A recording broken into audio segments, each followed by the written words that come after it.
The cold wind howled outside as a young boy sat in a dimly lit room, his small hands wrapped around a worn-out piece of cloth. His mother sat beside him, her eyes filled with silent sorrow. Yvon Chouinard was just a child, but he could already feel the weight of life pressing down on his small shoulders. Born into a struggling French-Canadian family that had migrated to the United States, Yvon never had the privilege of a normal childhood. While other kids played with toys, he was learning the art of survival. His father was a hard-working man, a mechanic who believed that success only came from relentless labor. But no matter how hard he worked, money was always scarce. Their house was small, their meals were simple, and their dreams. Those were luxuries they couldn't afford. School was never a place of comfort for Yvon. He was different. He didn't fit in, didn't enjoy books, and certainly didn't see a future within four walls. The world outside, however, fascinated him. Climbing mountains, feeling the rough texture of rocks under his fingers, and hearing the echo of the wild, it all made sense to him in a way that nothing else did. But passion alone wasn't enough. Climbing required expensive gear, and Yvon had nothing but his bare hands.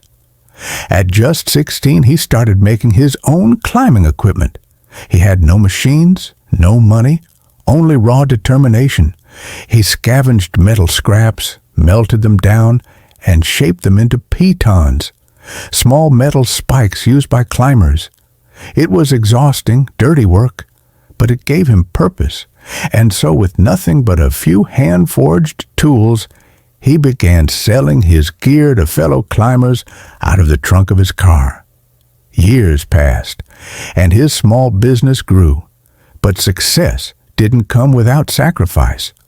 Long days of physical labor, sleepless nights spent worrying about money, and the fear of failure constantly loomed over him. There were times when he felt like giving up.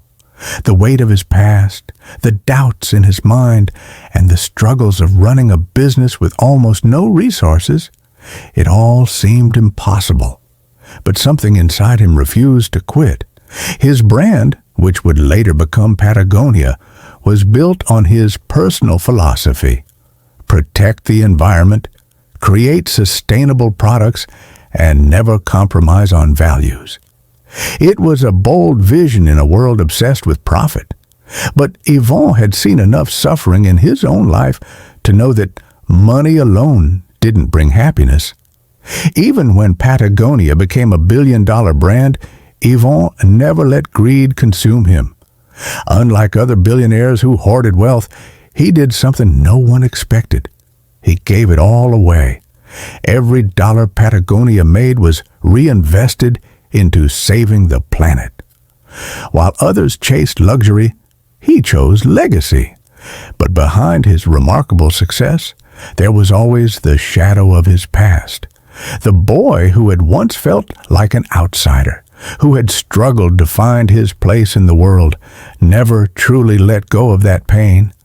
Even as an old man standing at the peak of his achievements, he often thought about the nights he spent alone, the hardships that shaped him, and the sacrifices his family had made. He had everything now, but a part of him still carried the scars of his childhood. Yvon Chouinard's story isn't just about business or success. It's about resilience, about choosing purpose over profit, and about proving that even the most broken beginnings can lead to the most extraordinary endings. Because sometimes the ones who start with nothing are the ones who end up changing everything.